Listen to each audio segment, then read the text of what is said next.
Hello again, everyone. Well, it's time for another collaboration with Lou Collins. Lots of people enjoyed the last one that we did, so we're trying again. This time we're using her new release of, I think it's called Snow or something, but it's lots of snowy things. And for this particular card, I used some of those snowflakes. I have to say, I found this one particularly challenging. Honestly, I've really struggled. Not with the products. The products are fabulous. What I've been struggling with is the colour palette. This is the one that Lou chose, and I have to say, I thought it, oh, very nice colours, you know, but when I came to actually start to try and make a card using those colours on a snow theme, I found it really hard. Anyway, after lots of deliberations, this is what I've come up with. I'm not going to completely make another card the same, but what I want to do is to look at various elements within the card and then just show you how I did them, because I think that will probably be more helpful than just rattling on through and putting the whole thing together. So I used, of Lou's products, this. I used it for the script because I've got some overstamping there. I used this. I used that one for the word joy. I used this for the snowflakes, and these, obviously, as you can see, they're much bigger. This one is obviously this one. So in actual fact, they're much bigger than the picture looks, which is what a lot of Lou's things are like, actually. They really are quite large. So those are the packets. I did use also this stamp. That was in my box with Lou's things. I'm not sure if it's one of Lou's stamps or not, to be honest. I'm sure she'll put me straight. But I did use that as well. I have got a card base cut. This is a 5x7 card base. I have got a panel, which is just a little smaller to fit on the top. I've got the dies I'm going to, I did use in there. I've got some spare card for cutting things out. And there's my colour palette. So I'll show you the colours that I chose to go with this colour palette. I used this Luscious powder. This colour is Poseidon Blue. I used that for the blue. There's two shades of blue there, but I've done an amalgamation. I used gathered twigs very minimally, just to edge these hexagons. I used broken china, the stenciling. I knew I used it for something. I used this Stampin' Up colour Cajun Craze to put the, which is I thought that colour, or close to it, to put the stamping over the hexagons. And I used deep red back for the whole of the front of the card. So let's start at the very beginning. A very good place to start. I went to see The Sound of Music last week. It was fabulous, absolutely fabulous. Loved it. Okay, this is my card base. The first thing I did was to do this stenciling. And to do the stenciling, I used the smallest snowflake from Lou's pack, which is this little chap. Where have I put them now? Oh, here they are. That is that one. Okay, that one there. So in order to use it as a stencil, I simply cut it out of a piece of card like that. So let's just do that for the minute. So this is my broken china, and I've just kind of used it sort of anywhere, really. I'll try and put it in similar positions to that. I know there's one completely underneath there, but that's neither here nor there. And just really gently, don't want too much, just a gentle, doesn't need to be much to make a suggestion. Do you see? so let's just do...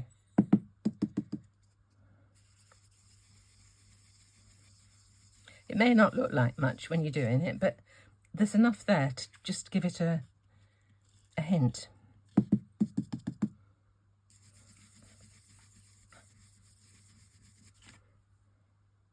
I might do a little bit at the top there. Okay. I didn't tap, you see, I didn't tap that off, did I? And can you see it's much deeper? I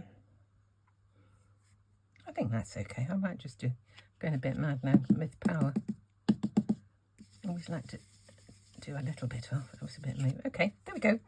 That will do for that. Right. That's that one out of the way. The next thing I did was these hexagons, and for that I just used these are Framelits, I believe, from Sizzix. So I cut out one each of those. Let me put my base away, my panel. So these are the two Framelits that I chose, and I chose them the best size I could to coordinate with these dies, these two. Okay, like that. So there's a reasonable amount of space around them. So first thing I'm going to do is just cut out these two. Okay, because I did want to do a different technique altogether with this particular card, and I tried and tried and tried, but I couldn't get anything to work with the colours I was using. So I went off on a tangent and did something a little different. So first thing, just to cut one of the, well, two of these, that fits better that way. One of each size. This craft card is just, it's been sitting in the drawer for years. I'd made little boxes for an advent calendar for my grandkids donkeys years ago, and the leftovers have been sitting in the drawer for all this time, but it's nice to be able to use it up. Okay, let's have the second.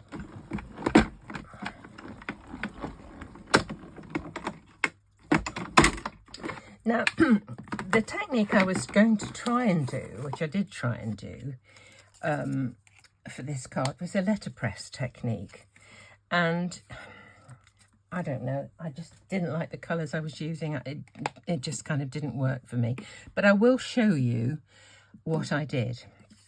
To do the letterpress technique, I use these dies upside down.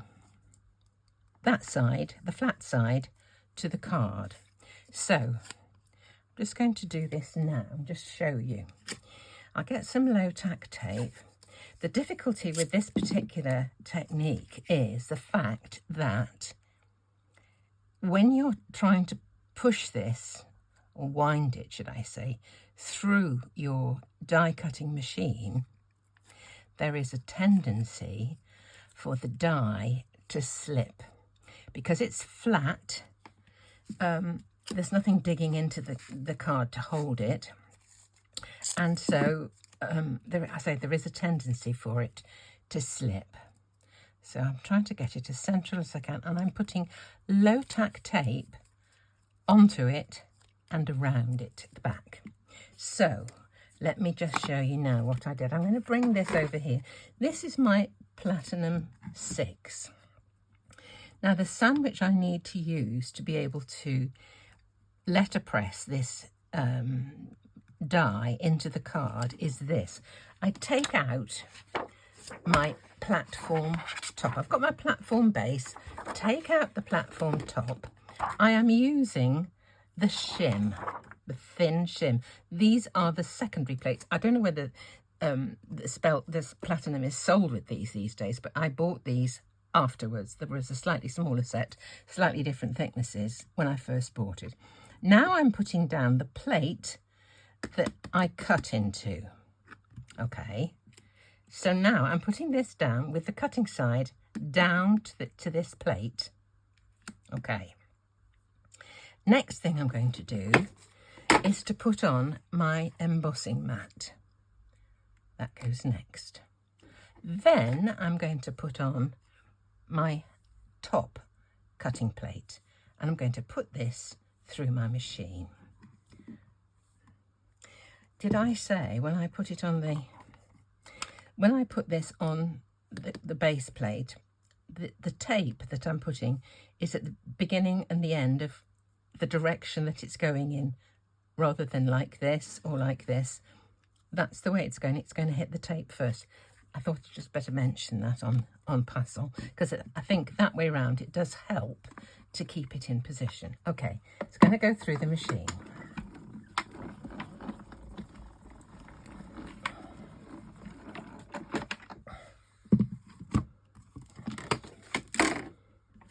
And now you can see we have got an embossed shape in this piece, in the hexagon.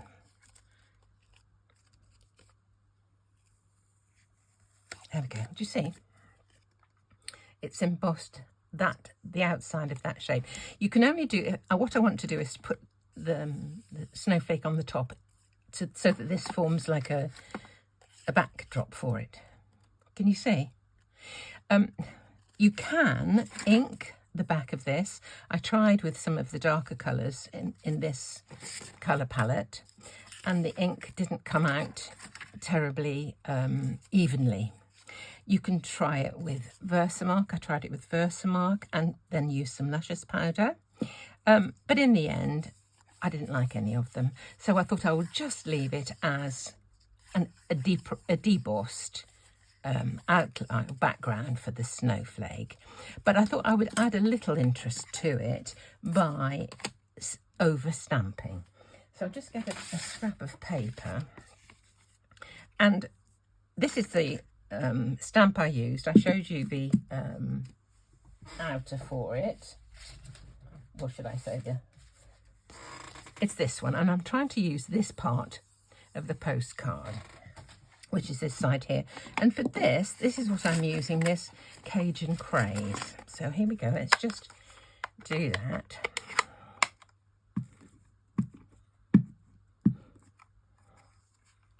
As I said, I'm not going to do the whole card. I'm just going to show you elements of it and then refer to that one. Now, I want to have this hexagon point top and bottom. So I would like the writing to go diagonally on my card. I'll show you here. It's going across that way. So I'm going to stamp it absolutely level with a flat top and bottom, so that when I turn it like this, it will be on an angle. Okay. Try and get this as straight as I can without getting my hair in the way. I think I'll have that line going down. That should give me a pretty good. There we go. So there's my little bit of stamping. Right, I'll just give that away. This colour comes out red all over your fingers. Look, it's insidious, I think is the word.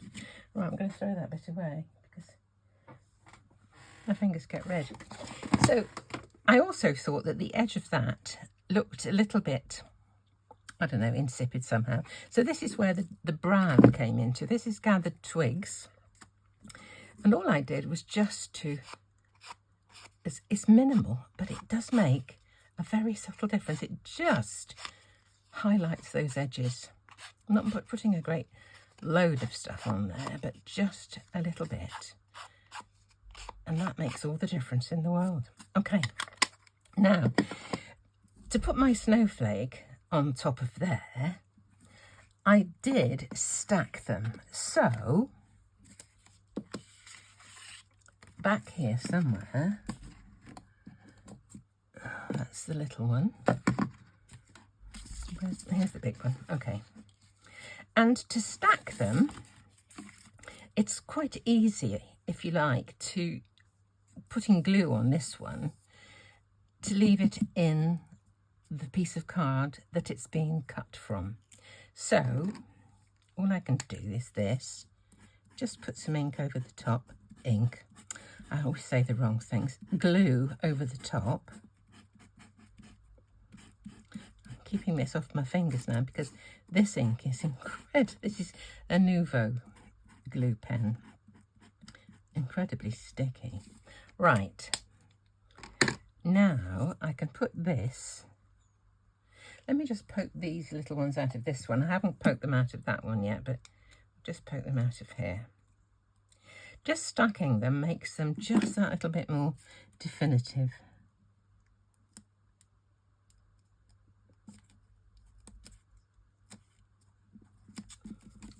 Oops, let's get it out of the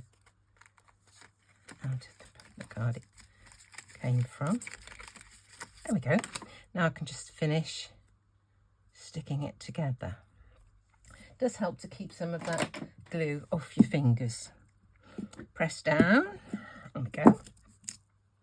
Now I'll just get rid of the rest of these little gizmos. Now, to make it sparkle and twinkle like that there, I just use an ultra fine glitter. The one I tend to use is called Glamour Dust, but there are so many different varieties of glitter. Patience is a virtue, so they say. Okay, and in order to get the twinkle on, all I do is this. Again, with a glue pen, this kind of glue often as well. Just ink over the top. I could probably put this back in here, can I, just to do this? Hold it a little bit. Over the top. Don't like to leave it too long in the card you cut it from because it sometimes sticks to it. So that's not a good idea. Right, there we go. And all I do is pop it into my box of glitter. Because I use this a lot, I've got a big box of it. Normally it comes in a little shaker thing. There we go. And look at that. Isn't that pretty? Okay. Now, the next element that I want to show you, I'll just put that on one side again. The next element I want to show you is these little hexagons here. And for those, I just use 2 of my smallest hexagons there. But the thing I cut them from, I decorated with this big background die of, I think it's kind of bubbles. So if you've got a huge stamp like this, did I call it a die a minute ago? If you've got a huge die like this, stamp like this, and you want to get a print from it, I've got some, here's a bit of spare card. I'm going to ink this with Versamark, okay, flat on the table. I actually have, I could do this in my stamping platform, but not everybody's got a stamping platform. So I thought I would just show a way where you can get a print from this quite easily without a huge acrylic block or a stamping platform, just by putting them on the surface of your desk, okay. I'm going to do the whole thing because I'll probably use some of it for backgrounds for something else. Okay, liberal inking of Versamark. Now I'm going to take my card. There's a bit of dirty mark there. Don't worry about that because I'm not going to use all of it. I'm going to put this on the top. And then very gently, I'm going to rub over. You could use a brayer for this. You could use your fingers. I'm just choosing to use my little, whatever it's called. It's actually a tea light holder that I tend to put bits and bobs in. Okay, now I'm going to lift this up, and it doesn't look like much has happened, but believe me, I'll just put that on there for a mo because I'll clean it up in a minute.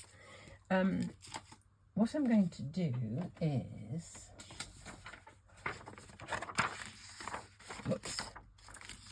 add some luscious powder. This is the colour that I chose to go with that. It also is a very close match to Broken China, if you look here. Okay, So it's kind of complementary. So here's my luscious powder in, what did I say it was called? Poseidon Blue. Okay, and I'm just going, with a soft brush, this is a Perfect Pearls brush, just going to go over the stamping. And you can see the bubbles emerging. Love luscious powders. Look at this. Isn't this pretty? I'm going to do the whole thing because, as I say, I'll be using this probably for some backgrounds at some point. Don't throw stuff away easily. And there are various places in this where the colour's kind of more intense, where the bubbles are further apart. So you can choose, you know, what you cut, what you like from there. So that is what my little hexagons came from. Now, just to set this, to make sure that it doesn't come off, I'm going to put a tiny spritz of water over it. Just cover it and move my card. I don't want to ruin that. Okay. Okay, so that will actually just set the colour onto the paper. I'm going to put that on one side. That will be used for cutting these two small hexagons. I'll do it in a moment. Okay. Now, the last thing is the sentiment. I'll show you, bring it back and show you. This is the sentiment. Again, it's one of Lou's from her Dymo. I think she calls it a Dymo. What is it? Dymo labels? Dymo style words die set. And again, they're much bigger than they seem. There's the joy. There's the joy there. I thought they were going to be smaller, but they're good size. Okay, so for the joy, I did exactly the same thing. Got a little bit of scrap. It's a bit here, didn't need much. Cut it out. Oh, I haven't got my plate back in from doing the embossing, have I? Let me just, I'll take that one out, put this one in. This is just a regular cut. Right. With these ones, you do need to keep the centre of the O, because if you're going to use it as a background like this, you need that to fill in the O. Unless you want a solid one, personal opinion, you can do what you like, really, let's face it. So then I cut this out at the edge of where the die came to, which is, it's kind of embossed into the card a little bit.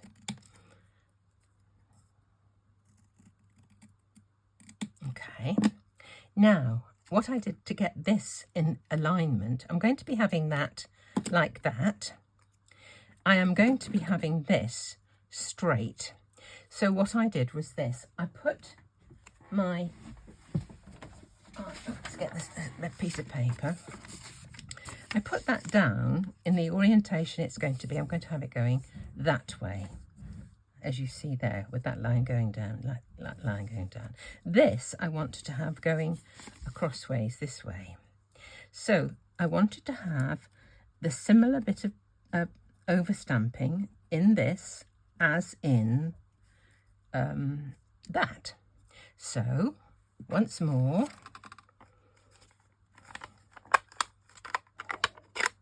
why I've got these two together, I want to get this lined up with that so that the lines of writing are parallel to each other across this and across that.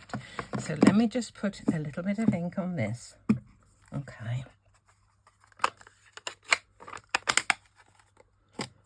Now,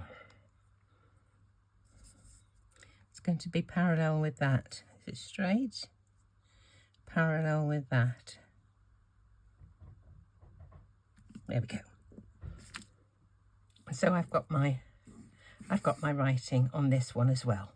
All right, next bit, what I did was cut out another one of these just by hand. So from a corner somewhere, let's just cut this out with scissors, as I did the outside.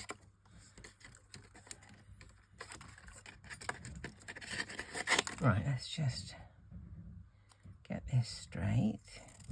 There we go. And all I did then was to glue the... Oh, it doesn't look very straight, does it? Doesn't matter if it's behind. There we go. I'm going to put some glue onto this all over.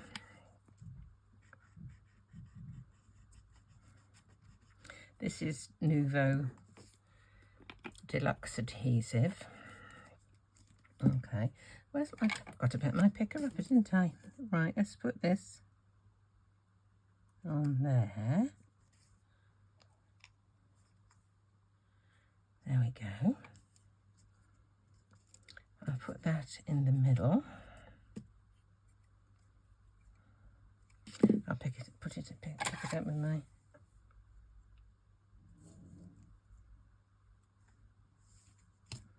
Okay, then I cut it out again from some white. Let's just get those bits out. It won't cut as efficiently with those in, will it? All right, let's cut it out for some white. There we go.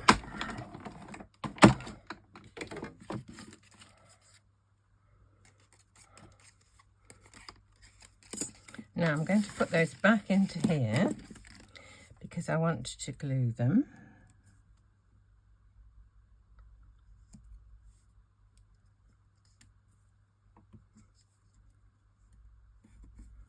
Okay. This kind of glue this time again.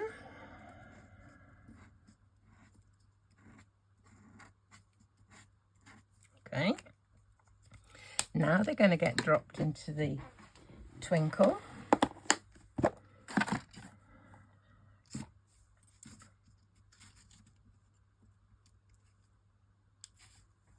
One. I hope I can find them again in there. They're going to go in diving. Okay. Here we are. And we stick it into there, which is where the glue is still showing. This O, it has got a right way and wrong way. It's a bit asymmetrical, but no, there it is. It's a J. Okay, and that is stuck to the glue that was on that back layer. Right, now we're almost there. As I say, I'm not going to make up the whole card, but with this one, as with that one, I got some gathered twigs and just went over the edge like this. Just a little. It just highlights it ever so slightly. There we go.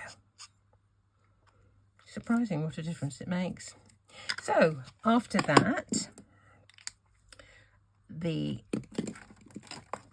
snowflakes were stuck to the background. I use this glue for that, and I put it on in dots. As I say, the embossing business you can't do with shapes that are not symmetrical, because if you're using the die one way for the top and upside down for the bottom, it needs to be symmetrical to be able to fit. You couldn't do it with a kind of a leaf shape. Right, let's pop that on there. This one goes on here, that way, comme ça. There we go.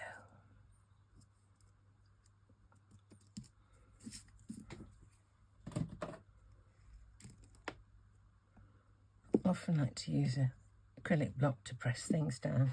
Doesn't mess, your fingers don't mess it up then. There we go. Okay, then to assemble the card, what I did was a bit of arranging, really. I just started to put things, obviously this one would be finished, like this, to see where I wanted things. My little hexagons, I've got a couple here from previous incarnation. I put some deep blue on the edges of these, and I didn't like it, so I'll just show you, you know, where I put them like this. And all of these things have been put onto foam tape. That's a different size, but you get the idea. All of them have been raised up. This is my double-sided foam tape, and that is behind. I still thought that looked a little drab, which is why I decided on the back drop of a deep red to link with some of this to,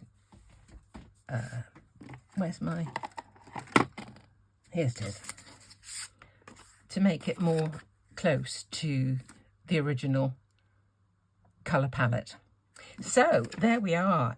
I have to say, I found it a huge challenge.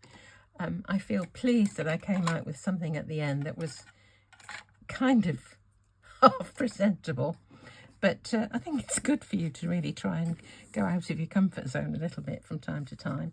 So this is going to go onto there. But I think you've seen all of the different techniques, the different elements that I used to get the card to the finished version like that. So do pop over and see Lou's card. Hers is just absolutely splendid. She's such an inspiration, I have to say. And I've learnt so much just from looking at her video. So do pop over and take a look at her card. And as ever, thank you so much for watching.